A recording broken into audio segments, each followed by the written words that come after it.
Start off, hello and good afternoon, everyone. For those of you who don't know me, my name is Robert George, and I'll be presenting a topic that I'm very passionate about, my own success. I'm just kidding. But we are talking about success by design and not default. I think too often in cybersecurity and even careers in general, we happen to fall into paths, maybe by accident, by taking a job that's available, following the latest social media trends or what you see on LinkedIn, maybe even copying some other person's path. But lasting success doesn't happen by chance. It comes from making deliberate choices and aligning your strengths with the right opportunities and designing a path that works specifically for you. And that's what today's about. And just a little heads up, I've intentionally left a few visual errors in this presentation, just as kind of fun little Easter eggs, just see if you notice them. If you do, you do, you don't. I missed them the first time I made this presentation myself. So today is not a technical presentation. I believe the greatest value that I can provide is by sharing my own journey and highlighting one of the most overlooked aspects of cybersecurity, the non-technical side. There are plenty of resources out there for technical demonstrations, discussions, but we're here on how to augment your technical skills with strategic thinking about your career, your choices, and long-term growth. We'll explore thoughtful questions and ideas, and by the end, I'll do my best to answer your questions, but most importantly, answer these questions for yourself, because no two journeys are the same. Following a rigid blueprint risks diminishing your own unique perspective, and my journey is definitely not typical as well. But before we dive into the presentation further, I'll share a bit about myself, my background, and my personal path into cybersecurity. So currently, I am a senior information security analyst at Service Credit Union, a role that I've held for almost 3 years. But my career did not start out in technology. I spent 9 years as an automotive service technician before realizing that banging up my hands, getting covered in oil and grease, and beating my body up wasn't for me. Not for another 20 to 30 years. That wasn't the life that I wanted. So I decided to take charge of mine and my family's future. So in 2020, I quit my job cold turkey and jumped into a cybersecurity program. At first, it felt like a radical shift jumping into cyber. But over time, I noticed that IT and security weren't completely outside my understanding. I started to recognize familiar patterns and processes, that customer complaints weren't different from user complaints. Sometimes customers would explain the issue and talk to me like I'm 5. Car makes noise. Car don't go. It was up to you to figure out really what was going on. And in the shop, we learned a simple framework: complaint, cause, and correction. Funny enough, that same structured approach of thinking carried over to when I joined the cybersecurity industry. Whether it's chasing down an HVAC system when your AC doesn't blow cold anymore, to investigating a phishing alert, the process is still the same. Listen to the problem, dig for the real cause, and work towards the right fix. Different industries, same critical thinking, and structured problem solving. And no, this is not an elevator pitch for myself as a job candidate. I have a few senior leaders out there, so DM me after. So I just want to make one point clear. This wasn't some arbitrary decision or moral epiphany that I had. I didn't wake up one morning and say, I'm going to be a cybersecurity analyst. My path included moments of what I call directionless ambition. For example, before jumping into cybersecurity, I tried power engineering. I heard, those conversations, those jobs pay well. You should look into that. And since, I did my automotive training at NATES, they also offered a program for power engineering. Figured I'd be successful there. So I put in the work. I dedicated 1.5 years of evenings, weekends, doing the book work, doing the hands-on lab time, not so dissimilar to cybersecurity, and even writing the provincial certification exam, eventually getting my 4th class power engineering certificate. But here was my reality check. In 2017, the oil industry here was not booming. And just like moisture and superheated steam, the glamorous jobs were all drying up. And that's my horrible power engineering joke for the day. But most of the opportunities that I found were for vacation coverage, scattered 12-hour shifts, out-of-town work, and often I came in second place to candidates with more experience than me. And after a year and a half of trying to find a position, I realized that that path wasn't sustainable for me. And all of that taught me something. It wasn't just about chasing the job or hype. It was about chasing the right problems to solve and with a mindset that made cybersecurity stick for me. Unlike some fields, I believe this offers endless opportunities for growth and learning and is extremely self-driven. You really get out of it what you put into it. Whether that's completing training modules, hands-on labs, personal projects, the results are entirely tied to your effort. What I enjoy the most is I don't need an expensive lab environment. I don't need a power plant like you do for power engineering, or even to fix my grandma's car to sharpen my skills. I could experiment, build, learn on my own terms, and seeing the impact right away. That's a mix of autonomy and real-time feedback that made cybersecurity a place where I could thrive. And that's what's kept me committed when other paths have felt unsustainable. So what can we take from this story? Let's turn this into actionable insights for your journey in cybersecurity. And that's where the what, so what, and now what framework comes in. So what is the critical reflective model? It comes, the critical reflection theory, usually applied in healthcare and education. We're taking that mindset, we're borrowing that structured analytical approach, similar to how a security framework or compliance standards guide technical decisions in an organization, to help us think critically about non-technical aspects of your career. We start by looking at where your current position is, and more importantly, what excites you about the field. Identifying your passions and your starting point is the foundation for everything else. Then we explore, why do these choices even matter? The problems you feel called to solve, the skills that will make your contributions impactful, and how that connects to what organizations truly value. And finally, we bring it down to action, creating a plan that directs your career, making intentional choices instead of reactive ones, and taking ownership of your professional future. And by using this approach, my goal is to help cut through the noise, reflect critically on your journey, and walk away with practical insights to help shape your path. So we've all seen the ads. Earn 6 figures in cybersecurity in just 6 weeks. Sounds too good to be true? Well, that's usually because it is. Then there are endless YouTube videos or things you see on social media that all kick off the same way. Want to get started? Here's a quick list of certifications and a couple job titles that they tie it to, like that's all it takes. Through my journey before I started, while I was learning, and still even now, I find these to be no more than a clickbait hype machine for the algorithm. It creates noise instead of clarity and makes it hard to see real long-term direction. The oversimplification of breaking into and thriving in cybersecurity creates unrealistic expectations for new people. It leaves you feeling frustrated, second-guessing yourselves, and convinced that you're already falling behind, even though the demand for professionals is real. It's not just the quick, one-size-fits-all story that the internet loves to sell.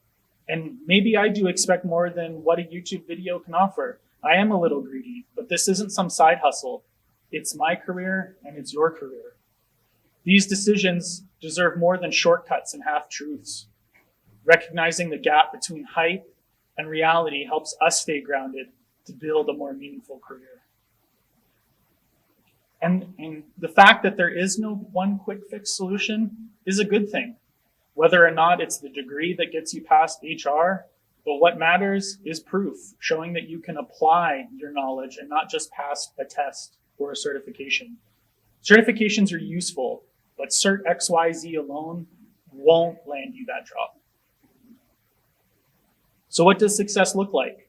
Projects, your portfolio, your labs, your social media visibility, tangible evidence that you can solve problems and not just study them.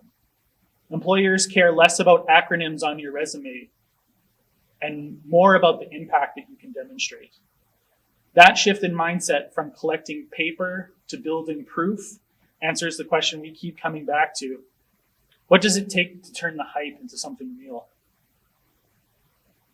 So you've started, whether you're just entering the industry, finishing school, in school, or maybe your first job. You've earned that certification, but what comes next? This is where I found that I stalled out with my progress. The temptation to blindly follow someone else's roadmap, to collect the next badge, or chase a skill without direction. It's not growth, it's autopilot. By applying this critical reflective model, you can turn uncertainty into clarity.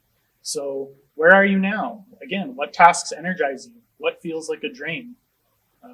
A quick story here. Early in my career, I realized a key realization from looking at the metadata of my days. I needed more from my work than just dirt, oil, and grease in the automotive industry.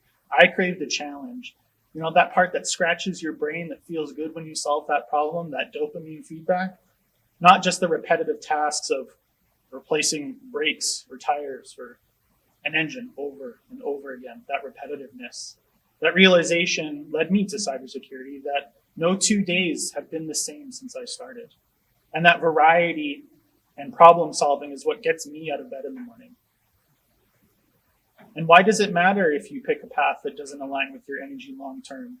Burnout and stagnation are real. It'll make those hard days even longer. And so now what? Begin with small experiments, lab projects, explore different types of work, detection, automation, policy, threat hunting, before committing to something. Once you understand that starting point, the next step is to figure out exactly what excites you the most. And passion isn't just about hobbies. It's about what sustains you through those challenging days. Loving the work gives you stamina, which allows you to grow and tackle those increasingly complex problems. Ask yourself, do you enjoy investigation and analysis? Maybe you do enjoy digging into security alerts, logs, or anomalies, following threads until the root cause becomes clear. For instance, tracing a phishing email from recipient to impact across multiple systems, connecting the dots that no one else noticed. What about mentorship and knowledge sharing? Do you enjoy sharing your knowledge with others? Maybe you mentor junior people coming into the industry or into your workplace environment and help them have that aha moment when a complex vulnerability or alert or concept clicks. You're passing the torch, ensuring the team can grow collectively. Documentation and communication. You take pride in creating clear, actionable guides and reports. Perhaps you standardize an incident response document so that any team member, regardless of the situation, can follow those procedures seamlessly. It's explained where everyone can understand, turning those messy notes into something anyone can understand and execute in the moments that you need them. What about automation and innovation? You enjoy building efficiencies and creating new solutions. Even small wins, like tuning security alert rules, for example, can be deeply satisfying to me. Investigating patterns, filtering noise, and watching that daily alert count go down because you're tired of looking at the same alert over and over and over. It's the tangible payoff to solving problems with both skill and creativity. For example, Mark from accounting logged into his email while traveling. I don't need to see that. I don't care. It's a mobile device. It's managed. It's approved. And so now that we discuss what is your passion, the next step is translating that into direct skills that'll make a real impact. So your interests and passions tell you where to focus your energy, but skills is where you turn curiosity into tangible impact. This is the middle building block before asking, what does the business care about? Identify where your passion interacts with problems you enjoy solving. Love detecting threats, focus on SIM queries, detection engineering. Curious about systems and infrastructure, Build skills in cloud security, attack surface hardening, incident response. Do you enjoy policy and governance? Learn frameworks, compliance mapping, and reporting tools. The key takeaway here is that skills aren't just checkboxes. They're tools to express your passion in ways that create measurable impact. And with that foundation, you're ready to align your work with what the business truly values and makes your contributions matter. So ask yourself, what problems are important to the business? What outcomes do leaders care about? I've been in enough high-level meetings to know that if you start talking for longer than 30 seconds on a high-level problem, somebody's eyes glaze over. Mike.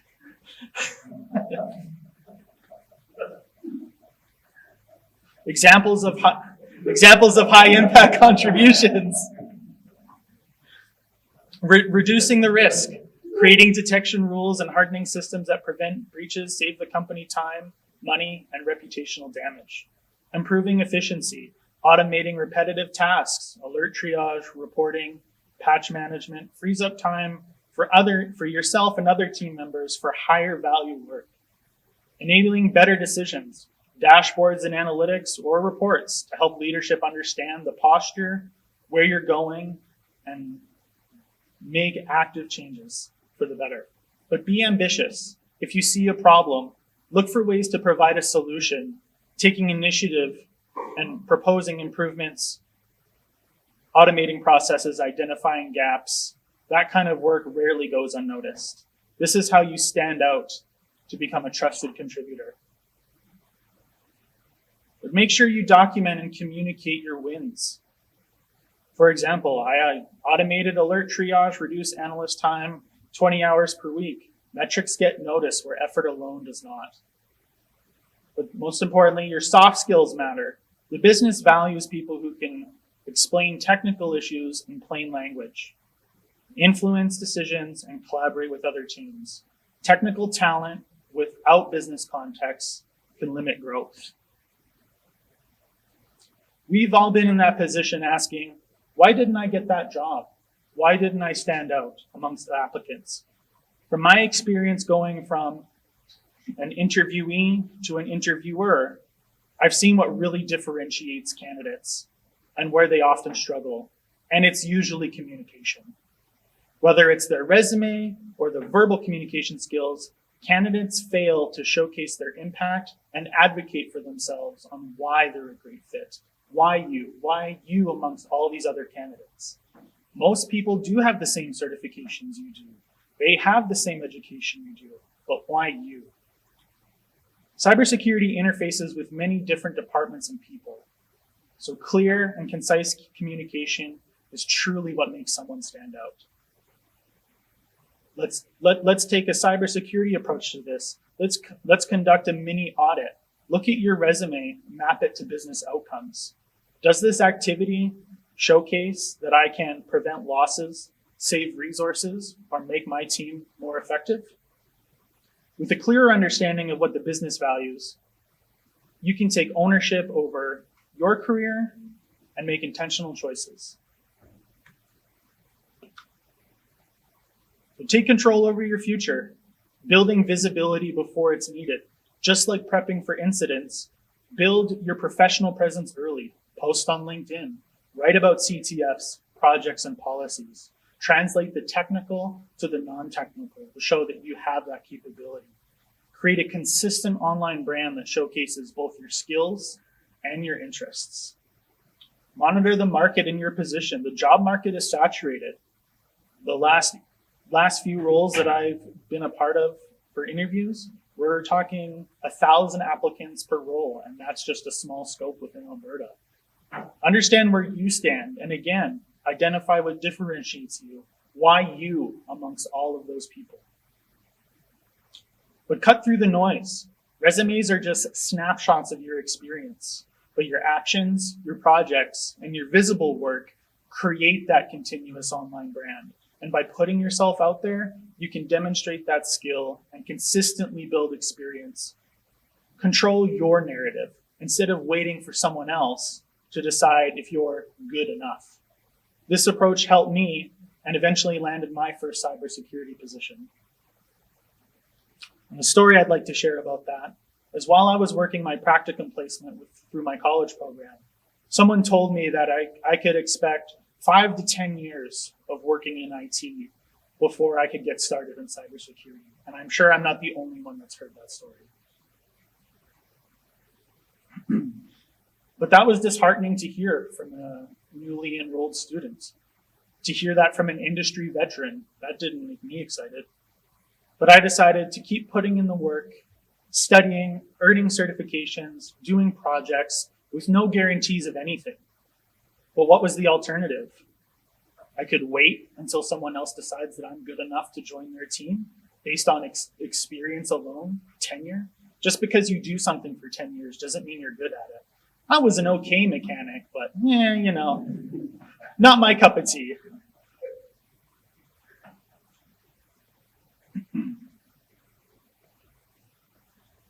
But here's an important reminder. Just because you're coming from a different field doesn't mean you have no work experience. I spent a decade interacting with customers, coworkers, training new people, and building those transferable skills that directly apply to cybersecurity. And by recognizing and leveraging that experience, and by consistently demonstrating skills rather than just hoping for someone's permission, I eventually reached the point where I could apply for that position, and that's where I'm at now. And so apply knowledge with business value. Don't just learn. Again, it's the same point. Demonstrate that real world application. Show that your technical skills solve problems, not just some word dump verbiage on your resume that has XDR, next-gen SIM, IAM, DLP, all of that stuff. You can't be an expert at everything. But reflect and advocate and improve. Be your own best advocate. Reflect on what works, iterate, and improve your outreach. Take a chance and present on a topic you're passionate about. Maybe at BSides Edmonton next year. And no, they didn't pay me to say that.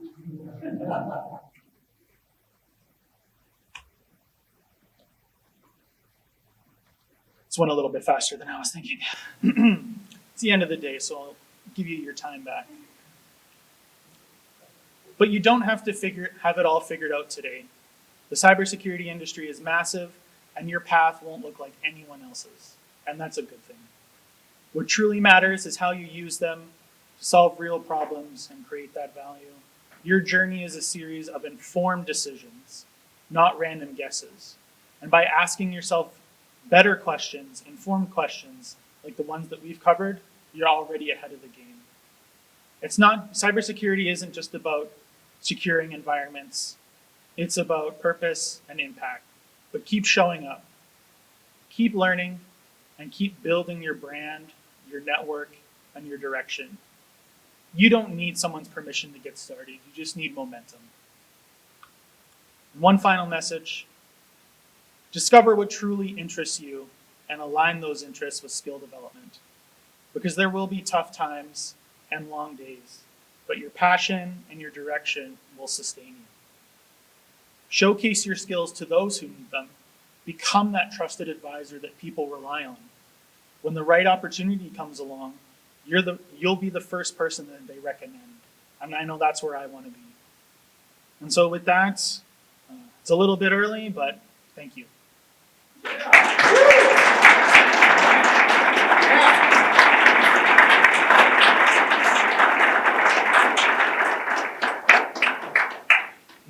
And sorry, just before we get to questions, I do have my notes here. So for anyone that was interested in the Easter eggs, we're just gonna go back through here.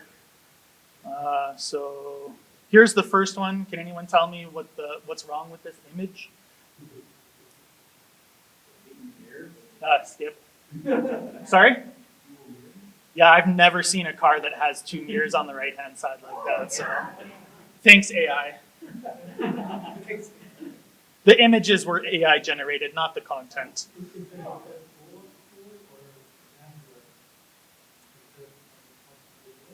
I think it's an imaginary car made by imaginary motors.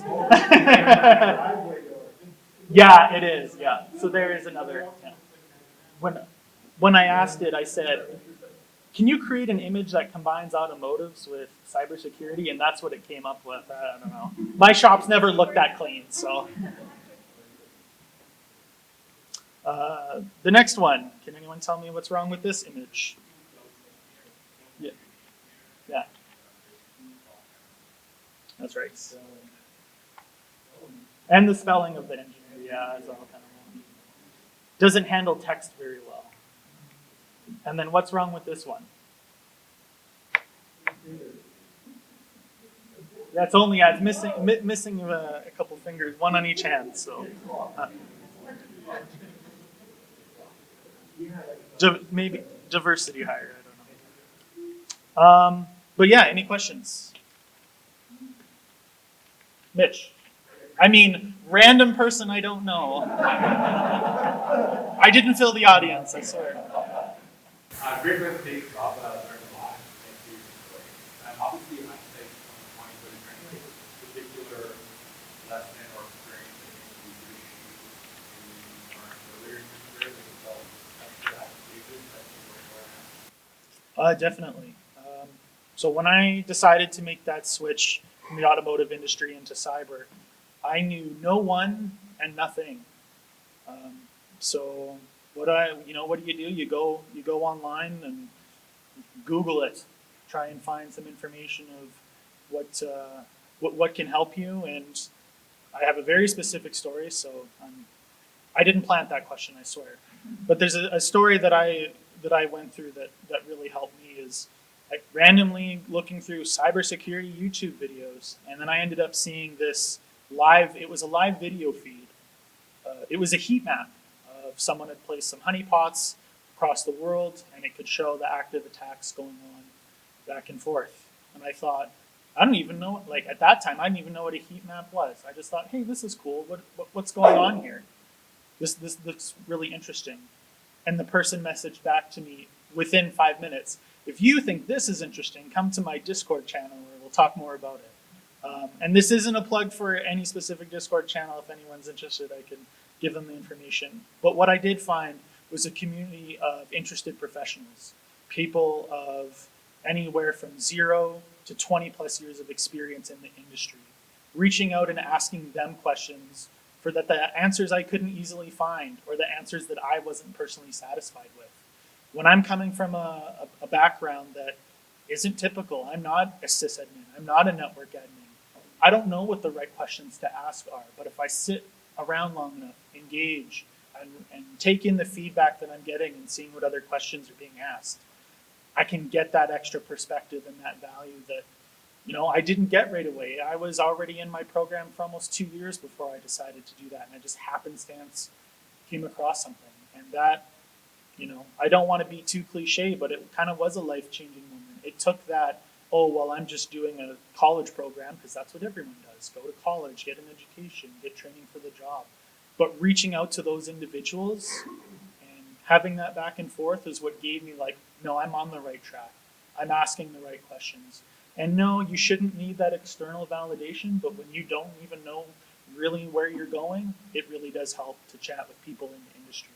So whether it's a Discord channel, whether it's BSides and you're chatting with a vendor, you're chatting with anyone here, that's where the real value comes in and can help you through those tough times when, you don't know the answer, but maybe someone else has been through that, just like I have now. And I mean, that's why I'm here, because when I first started, I didn't come to a BSides. I didn't know who to ask, and I thought, hey, maybe if I share this presentation in my journey, I can cut the learning curve for anyone here. So, thank you.